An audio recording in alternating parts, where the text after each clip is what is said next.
Now turning to our program, please welcome Tom Sattler, President of the Equitable Bank, to introduce our speaker. Tom?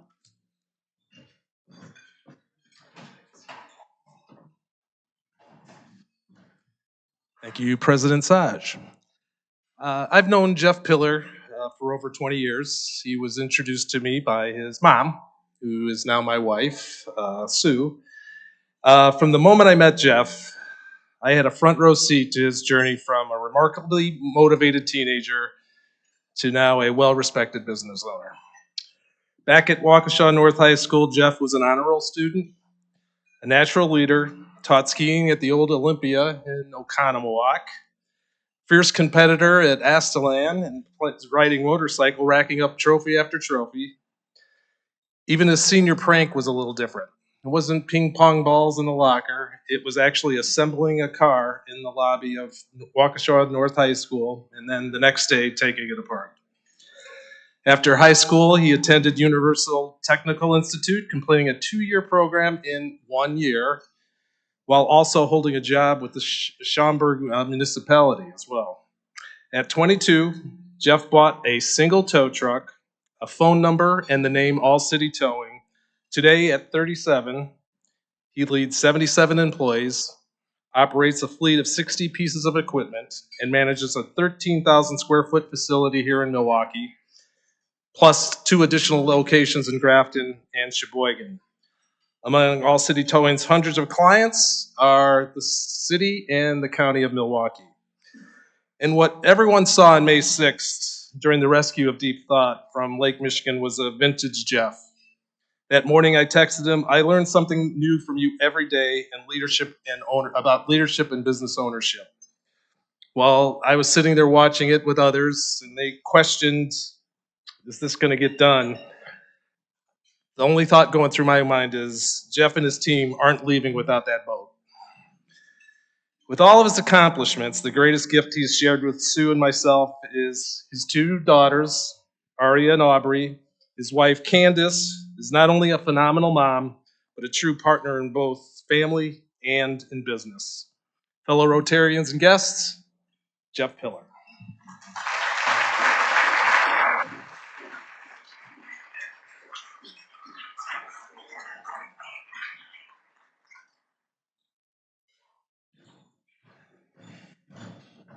Hello, everyone. I'm Jeff Pillar, as Tom introduced me. That was really good. I don't know. I came here to impress everyone, and that's going to be hard to beat. The car in the lobby of high school, I forgot about that. Thank you for the reminder. So it was a long time ago. So today, I'm going to talk to you about deep thought and the story about leadership, grit, and community that surrounds the saga.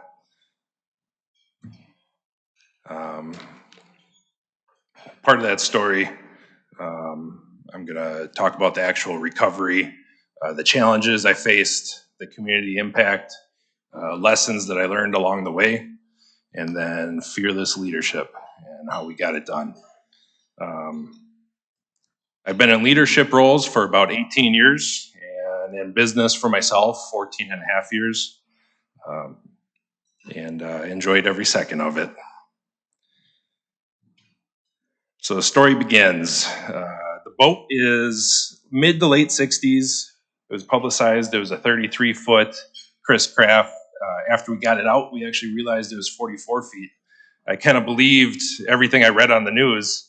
It's a testament that you definitely can't believe what you read. Every time I saw it, I'm like, yeah, that's 33 feet. Definitely 33 feet. It wasn't. It was a lot heavier too. I estimated it being about 40 to 50,000 pounds. At the end of the day, I'll talk about it a little later. When our trucks have scales on them, we know how much we're lifting. It was just shy of 100,000 pounds. It was kind of swaying back and forth. So we'll call it 100,000 pounds. It was heavy. The heaviest thing I've lifted to date, actually. So about mid-October, I'm sure everyone here has followed the story a little bit. There was a couple, I believe, who was retiring from Missouri. They went up to Manitowoc to buy a yacht to retire on, and they were going to travel a little bit before taking that yacht back home. to live on. And during their travels from Manitowoc to Milwaukee, they possibly had some troubles finding the harbor. It was during a storm. It sounds like they possibly drove back and forth or boated back and forth past the harbor a couple times and missed it and then ran out of fuel. Possibly they had trouble getting fuel, or maybe it was too expensive and the storm washed them ashore. And that's kind of where the saga of deep thought had started for everyone in Milwaukee. It showed up on shore. I think they lived in it for a couple days and then abandoned it. So it really really starts there. So the boat, for everyone that's not familiar with where it was just a little bit farther north from here, just south of Bradford Beach. There's kind of a cove in the rock wall, kind of between Bradford and McKinley. There's a very sharp rock wall there. Lake Michigan has some very unpredictable weather, and the waves that come into that cove, it's a very harsh area, actually. There's a lot of stuff that gets washed in there and it kind of just gets stuck, like the boat.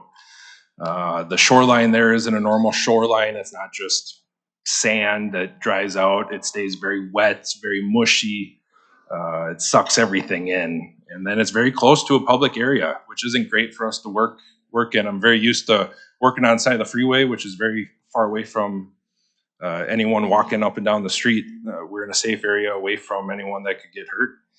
And if you see on the map, it actually had its own Google location. It became such a public fascination over the months. This vessel became a local landmark. It inspired songs, social media discussion, and community gatherings. They held a funeral for it, I think, a couple times. I think there was I'd say a well-known ballerina that even performed on top of it. If anyone saw it, it was beautiful. You could look it up. So it definitely has its landmark, and it disappeared actually the very next day. So it's not there anymore. Obviously, we got the boat out.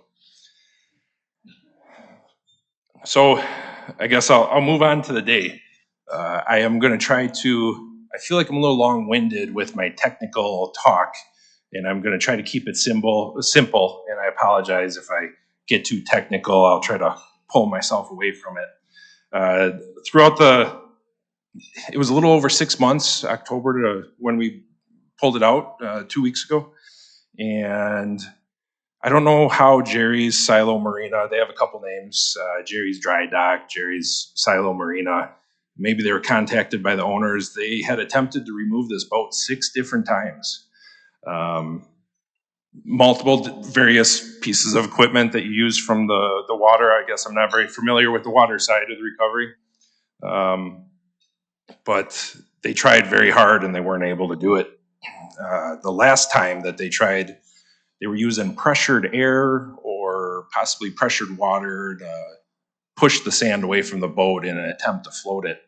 And it actually made our job a little more difficult. They sunk the boat a little deeper, got rid of some more of the shore, and possibly even filled the boat up with more sand.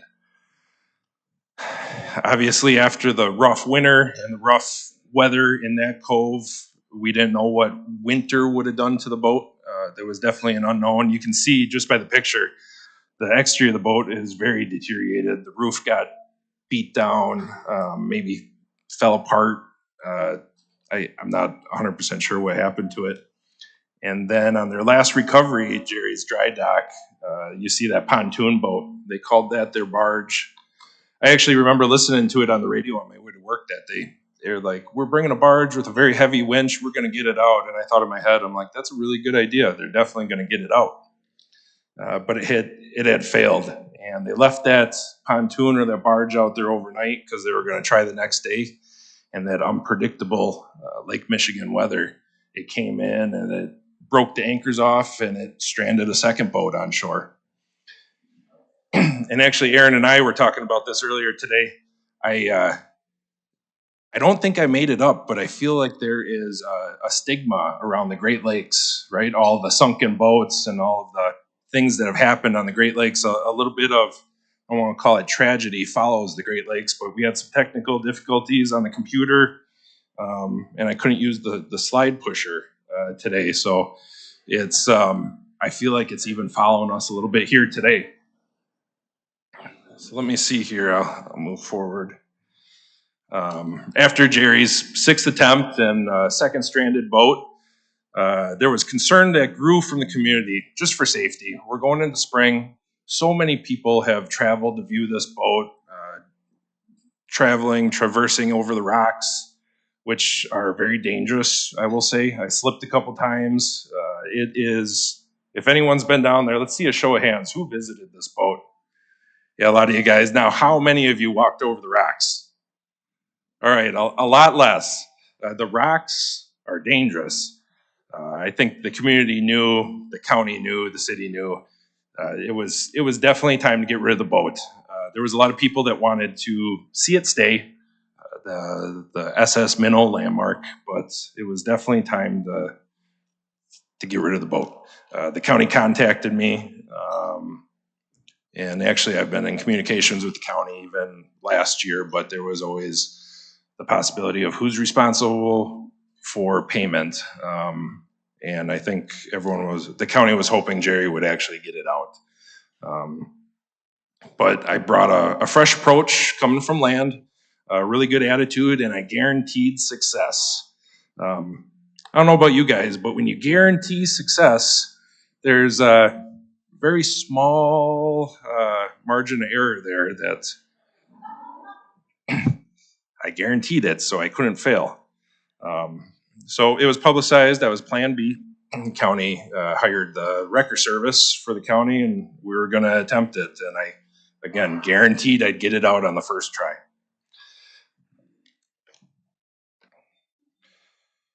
So part of my strategy and my preparation, I handpicked 12 of my best guys. As Tom said, I got about 80 employees, and they're all very highly trained, highly skilled, but the 12 I picked were the best of the best. These are the guys that I've worked through snowstorms, 36 hours nonstop. We can work 24 hours when it's snowing. We can sleep for 2 hours, and we can work another 24 hours. When there's accidents on the road, we never know when it's going to happen, and there's no going home until the job's done. So these were the best guys, I would say, the best in the state, actually. My two main pieces of equipment were 50-ton rotators. Everyone sees a heavy wrecker towing a semi-truck down the road. These are just a little bit more specialized. So that's that big 65,000-pound wrecker, but then the boom on the back spins around like a rotator, like a crane. And we use it for recovery. When you see a tractor trailer crashed on the side of the road, that's us out there with our rotators, and that's how we roll them over. So I didn't think I would need it, but we brought in a third one for backup. It's called an integrated wrecker, same thing, but the boom, it doesn't spin around like a crane. It just stays in one direction. Like, you know what? I should probably bring a third because I did guarantee this. So I need some backup just in case. I had a ton of other equipment out there. We were in a park setting. We don't want to damage the grass. We laid down ground protection mats. We brought a lot of equipment to fix the beach after we got the boat out, so we can make it look pretty. And then we had a wheel loader and some other stuff that we brought. So lots of equipment coordination with these guys. Safety, first and foremost, always. My motto is service, safety, and excellence. Safety is definitely number one, even though it's second in my motto. But maybe I should switch that, move it around. It doesn't sound right. Safety, service, I guess. We'll talk about that later. But we're in a public area. We're not on the side of the freeway. There's a sidewalk there. There's not a sidewalk on the side of the freeway. So we had to make sure we had safety in mind, not only for my crew, but for everyone that was going to be there watching. Because again, the community highly invested in this. I think a lot of people, if they didn't watch it online, they were there in person watching it.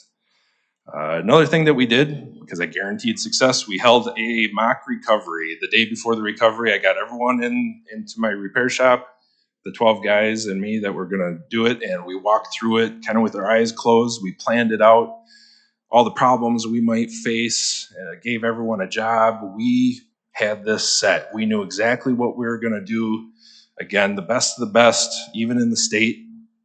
We were ready for this.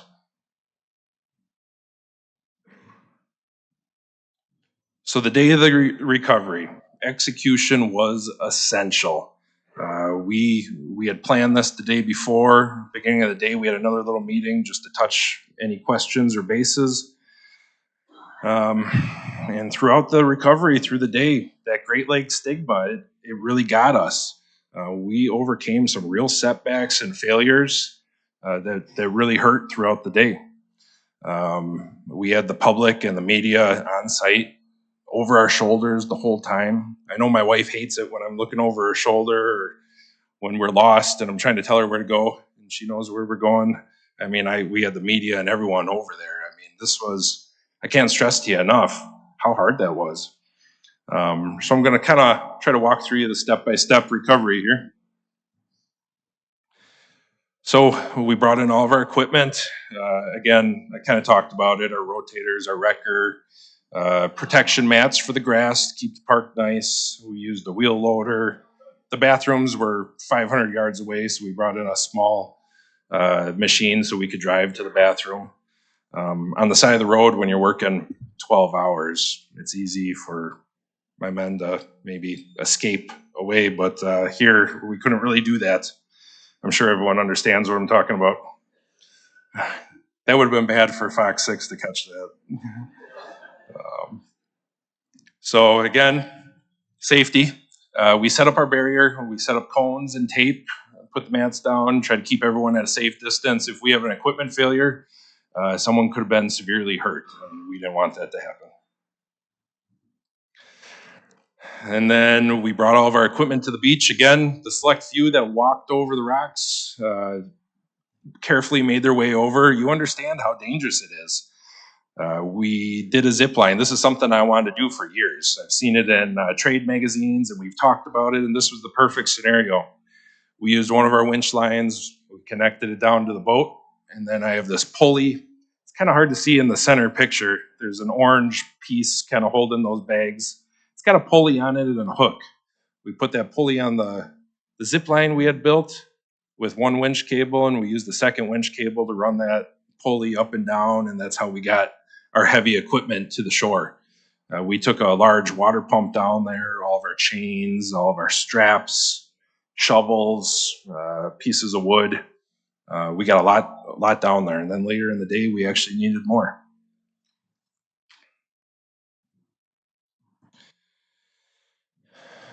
Going back to Jerry's dry dock, who attempted first, we had to get his boat out of the way. It was kind of in between the boat and the shore.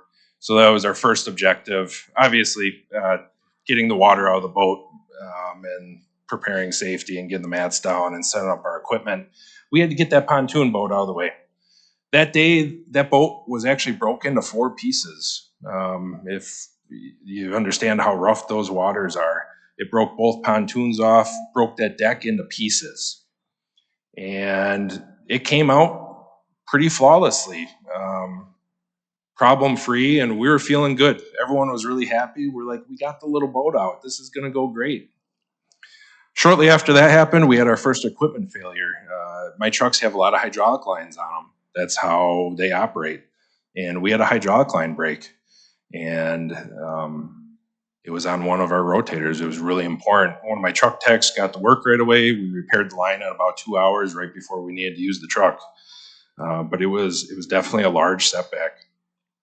I feel like we did it pretty secretly too. I don't know if anyone actually knew we had a problem until I said we had a problem.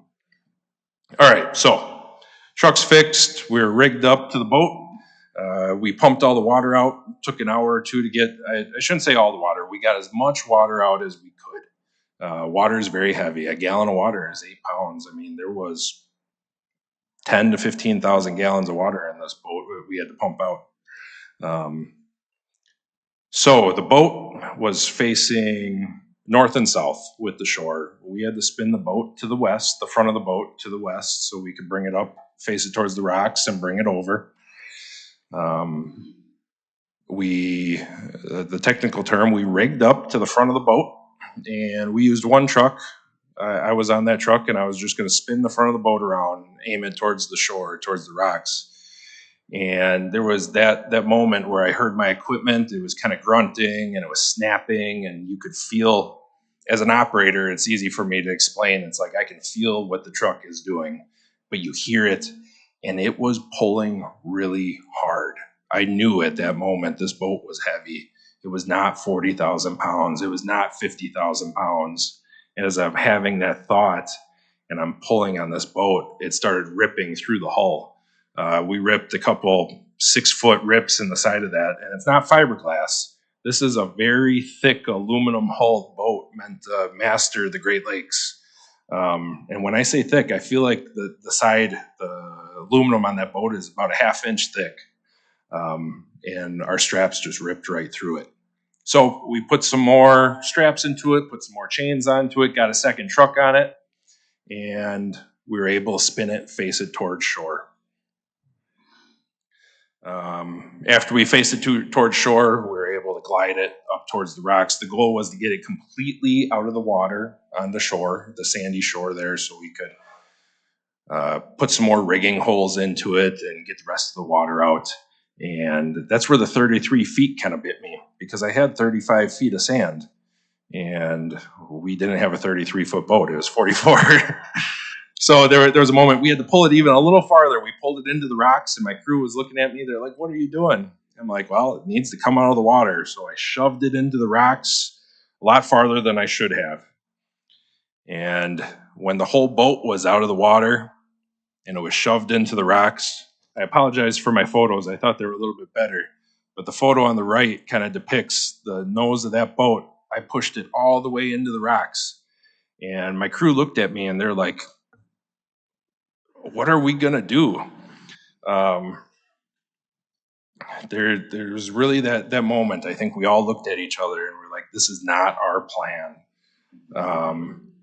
I went over by the media and the public, and I told everyone we're going to need about 2 hours to work on this. We're kind of in a tough spot. Now's a good time for a bathroom break. You can go home, watch us on the news if you want. You don't have to be here. So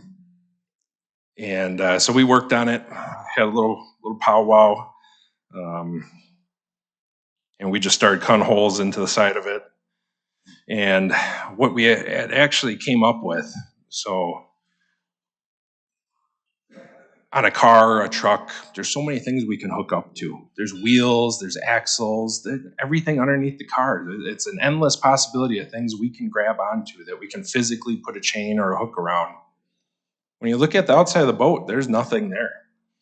So after our thoughts and bouncing back and forth, we cut a bunch of holes in the side and we put chains from one side to the other. And then we used what's called a binder. It's kind of like a ratchet for chains. And we pulled all those chains really tight to each other. We kind of built, think of like a bridle for a horse. So we built a bridle out of chain around the front of this boat. We tied it all together. And then the problem was, well, that's great. We got it all built around the front. But what is the strongest part of this boat? And we had talked about, well, the strongest part of this boat is the engines. So what we ended up doing is then we built this bridle and we had the spider web of chains on the inside of the boat. I had enough chains on the inside of this boat to handle 4 different tractor trailers. There was so much chain down there. And then from that spider web, we built on the inside of the boat, and then maybe 5 or 6 different lengths of chain back to the engines, and we pulled it all back to the engines to try to get a sturdy part of this boat. We needed a little more lift, and someone came up with the idea of putting straps underneath the boat. We never had thought about this, but when it came out, the boat was a little tilted, and there were some really sturdy pieces of metal underneath the boat where the propellers are held on. And we ended up putting long straps, I think 40 or 45-foot straps underneath the boat on both sides. And those straps, when they're up against something like a boat, they actually have some friction, like grab to it. It's hard to explain, but when the straps are up, It's actually the whole strap is kind of pulling on the boat friction-wise. And it ended up working out really good. So we brought in our third truck. The truck I didn't think we needed, but I had there for backup. We definitely needed it. Remember, I guaranteed success. And at this moment, I didn't tell anyone. I didn't think that it was going to happen, but I could see it in my crew's eyes. And I just had to keep on telling them, you know, this is what we do every day. Maybe not a boat, but we do this every day. We're going to work together and we're going to get this out. We got a really good plan. It's rigged up well. We got this. And they all believed me. And so they believed it. And we started pulling. So I kind of skipped ahead here a little bit in my talk, but you can see that big yellow strap on the bottom. We put those on both sides. Adapting for success, our bridle and our chains, they weren't enough. So we had to come up with some extras that we didn't even pre-plan about. And it worked out really well. So during the recovery, I should have added some more photos of this, but our 3 trucks, I'll go back there. So these are the rear ends of the trucks. When we were trying to pull this boat up the rocks, every single one of those trucks, we had maxed out, even past max capacity, to the point where all 3 trucks were pulling on the boat so hard that the front tires were about a foot off the ground. And when you got 3 65,000-pound trucks with the front wheels a foot off the ground just because we're pulling so hard, it's I don't want to say it's scary, but it's a nervous situation. So at that point, we couldn't pull any harder. We ended up bringing a floor jack down, and we put some wood. That's the photo to the right. We put a floor jack underneath the boat, and that 20-ton floor jack, it gave us just that inch we needed to get over a rock. And we did that same replay, I'd say 6 or 7 times. We pulled so hard that our trucks were about a foot off the ground. We'd give it a little bit of tension with that floor jack. The front tires of the trucks would go down. We could pull a little bit again. And 5, 6, 7 times, and we were able to get the nose of that boat over the rock. And I've talked to my wife about this a couple times. I was nervous when we were in the hospital and she was giving birth to our kids. And I don't want to say anything trumps that, but this was a close second. I'm like reliving it a little bit because I'm standing there, everyone's behind me. I'm telling all my guys it's going to be okay. And I'm like, it better be okay. Because it had to be. So, with adapting to success, it doesn't always come from sticking to the plan. It comes from adapting when the plan starts pushing back. And the boat definitely pushed back. So we were in the middle of the recovery at this time. And when things weren't going perfectly, our timelines were slipping. We were there. The position we were in, it was a couple hours after we thought we'd be there. We had already had some equipment failures, and nature was trying to win. Those rocks were a big challenge. That's where the real test was. We had to step back, reassess. We had to pivot, and I had to lead with that confidence I talked about. That day, adaptability, it wasn't just helpful, it was the reason we succeeded. Rigid plans, they don't always win in the real world, and I learned that day. Responsive teams do, and that's what my team proved to me. So, on to the fun part. Got, how many photos do I got here? So I got 3 photos of it coming out. I think they're cool photos. When I tell you, I started getting a little more stressed out here. I was a little more stressed. On the very top right, you can kind of see there's that big rip in the boat. It's hard to see. I apologize. I wish I could get closer. But at any moment when this boat was teetering, I had 100,000 pounds pulling over that rock. I could have had some chain failures. I could have had some more rips through this boat, and the whole thing would have been done. I mean, we were teetering on victory here. So there's a good photo from the front. You can see our straps in the bottom, how they're kind of holding it up from the belly, giving us our lift and a little grab. That's a really good photo of just the cobweb of chains and lines we had on the front. But it was what had to happen to get it out. There's another good one. And I think everyone at home, at work, watching it. Was anyone watching it when we were at this moment? Yeah, okay. Were you guys all a little scared or a little excited that it was going to finish? And the crowd was very noisy the whole day. Everyone was quiet. It's like this was the 5 minutes that it was going to make or break the day, to change the saga. Deep thought. And at this moment, it started pulling really well. The front end of the truck stayed on the ground, and it only take, maybe my timeline's off. Did it take 30 to 45 seconds from this point to get it to touch down? But it touched down. We were over the rock wall. We made it to, I don't want to say victory, but we were close. And this was the safe zone. We were over the rock wall, off the beach, close to land. At this moment, I handed my truck off to one of my staff members because I couldn't handle it anymore. It's like the stress was gone. I needed a break. We didn't eat the whole day, 17 hours from start to finish. We started at 5 a.m. Our whole day, we ended around 10. We were on scene 12 or 13 hours, but I needed a Gatorade break, and I needed to reflect a little bit by myself, so no one maybe saw the tear that I had because I was so happy. So obviously, make it quick. I am long-winded. Thank you, Aaron, for giving me my warning. I'll try to speed this up. We pulled it, and we put it on our specialized trailer. That's the moment we realized it was 100,000 pounds. So you can see we lifted it up. That trailer is generally very large. I put some of the largest things on the road on that trailer, so you can see how large that boat actually is. And then right there, that's the hardest working guys you will meet. They do some of the toughest stuff that is not celebrated or not. What would be the right word for that? They're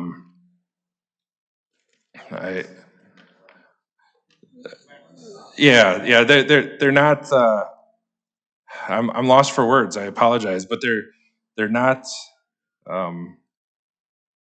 They don't get the handshakes they deserve. They don't get the recognition they deserve because they work hard. And when I say hard, they work hard.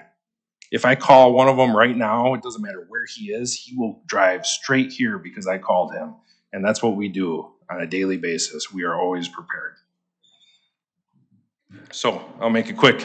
The impacts and the lessons learned. Side note, I got the worst sunburn of my life that day.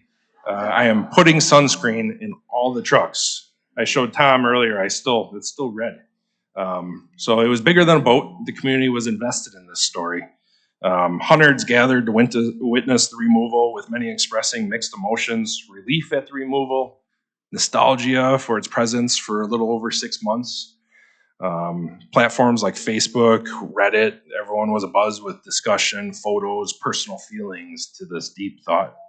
I think some of you in this room can share that same emotion and feelings. There are some things that may need to be addressed so this doesn't happen again. There's an importance for having contingency plans for maritime incidents. We have them for cars, we don't have them for boats. There is a potential need for clear regulations regarding abandoned vessels and their removal. Who's responsible for them physically and financially?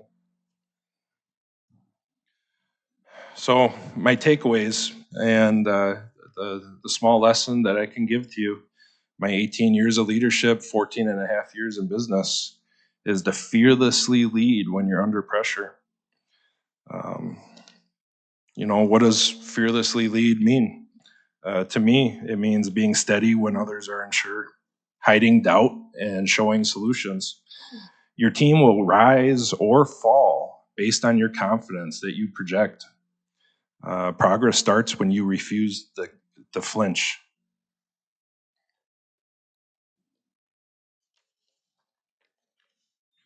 So when we were out there staring down that 100,000-pound boat stuck in the sand, waves were crashing, the news cameras, again, breathing down my back.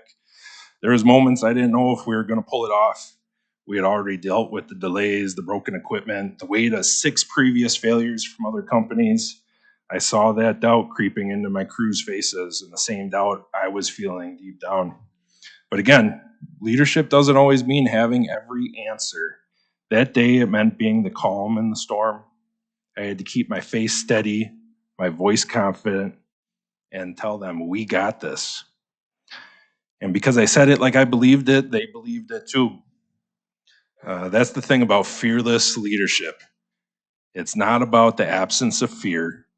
It's about being the one who carries it without showing it. It's about guiding your people with confidence, even when you're walking that tightrope yourself. I'm sure you can all understand that. At the end of the day, we didn't just remove a boat. We proved that when people believe something is possible, and when their leader doesn't flinch, even when the outcome is uncertain, they can move the unmovable. And I think that's a message that applies to everyone, even beyond towing. And I want to thank the Rotary Club of Milwaukee for having me here today.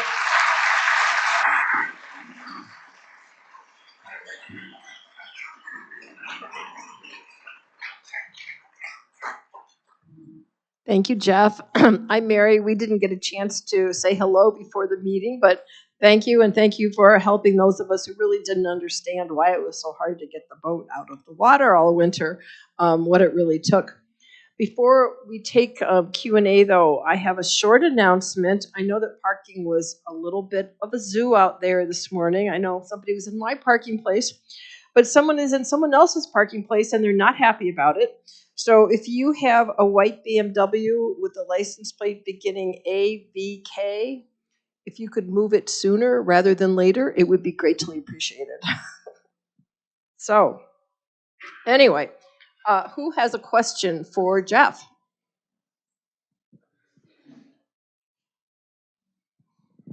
Thank you for sharing your post-towing stress disease. I appreciate that. But the question I have is, what would have happened if you had not been able to get that boat up? Had people thought about the next step beyond towing it out of the water? So that's a good question. Beyond the wide humility that I would have had, I think there was possible questions about cutting it up. Again, there's always that environmental factor that no one wanted to deal with. One thing I left out as we were draining the water out, these engines still have motor oil in them. And I have a certified hazmat crew. My certified hazmat supervisor was there. And we actually drained the motor oil out of the engine and put up some relief so none of that would get into the environment. But I think cutting it up would have been a poor decision. I don't know if anyone had any other plans besides that, but I think it would have been a poor choice. Hi there, this is Matt Haas. Where'd you bring the boat? Where'd it go? What's going to happen to it? So the boat is at our yard. I'm on the south side of Milwaukee. It's 1213 West Grange. 1213 West Mallory. It's off at 13th and Grange.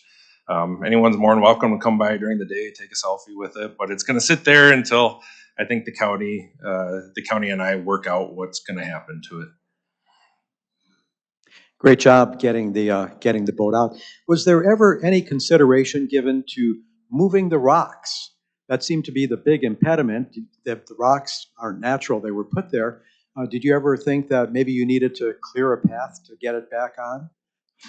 Yeah, we had visited the site a couple times, and those rocks, they're kind of, I don't want to say they're bolted in because they're not bolted in, but if you look closely, there's a lot of structure inside them. Whoever put that rock wall there did a really good job. There's some metal pilings in there and kind of like a chicken wire that's kind of holding it all together. Definitely a possibility, but it would have been a feat in itself just to move the rocks out of the way. Well, I just have to take a moment. That was Tom Lujak, who is the host of our podcast, Connections. And your stepfather, Tom, has told me you were thinking of possibly joining Rotary and becoming a Rotarian, and we could make this podcast.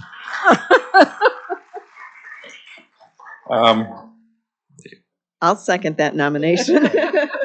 That would make the count 20, right? Or Right, who would be the invite? Where does that score go?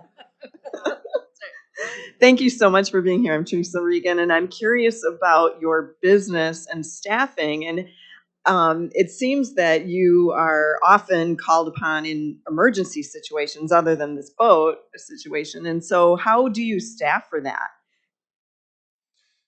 It's that's easy, right?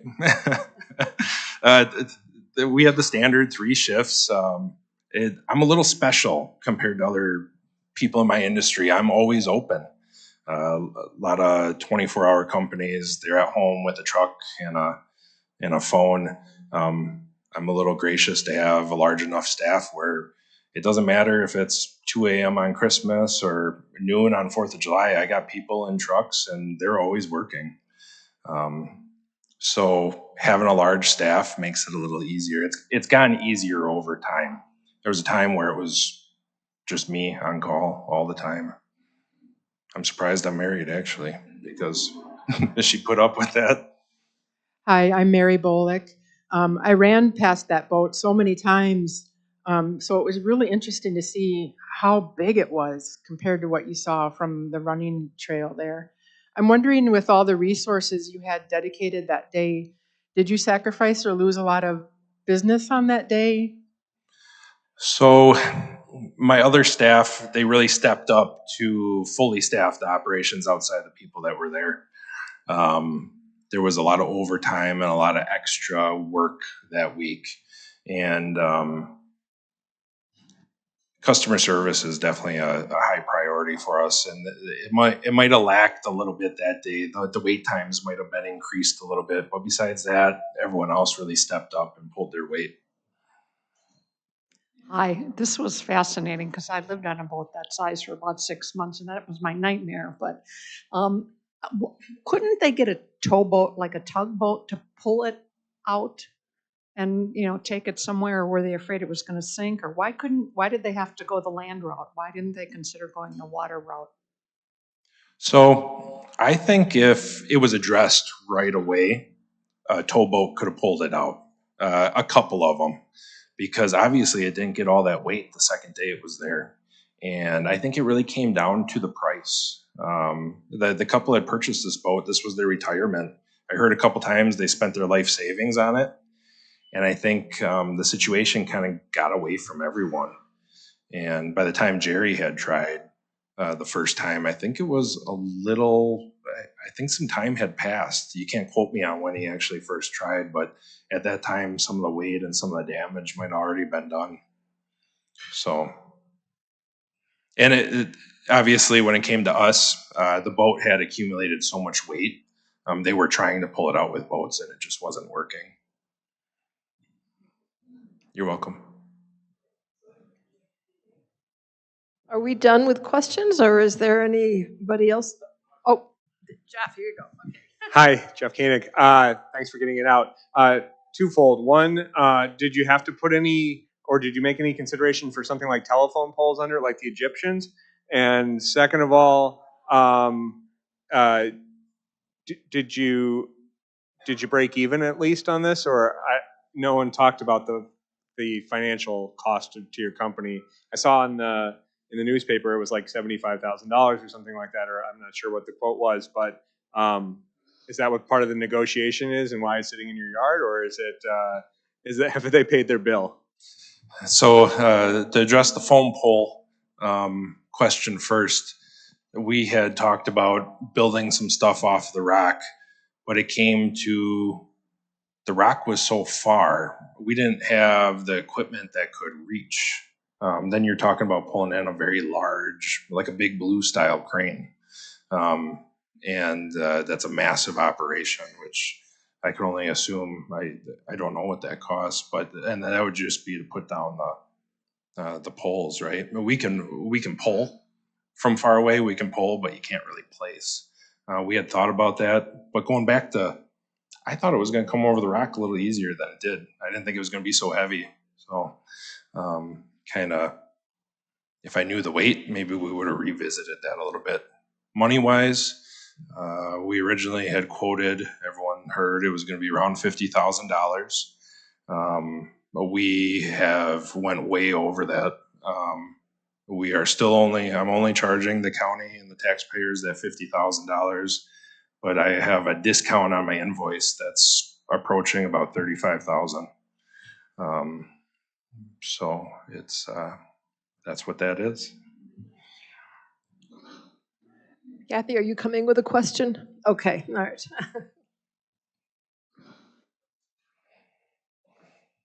Thanks, Mary. So are the owners not liable or their insurer? So they are not insured. It happened, they had purchased it, I think just a couple days before the accident happened, if not a day or two, possibly that weekend. I can't speak exactly on that because I'm not 100% sure, but I know they didn't have insurance. If anyone buys a car or a boat, make sure you get insurance that day. That's very important. But you bring up a very valuable point. Kind of to my discussion, there should be some laws into effect because at this point, no one's being held responsible besides the taxpayers, and I'm one of them. Well, I think that wraps it up. So thank you, Jeff. You're welcome. Thanks for having me here.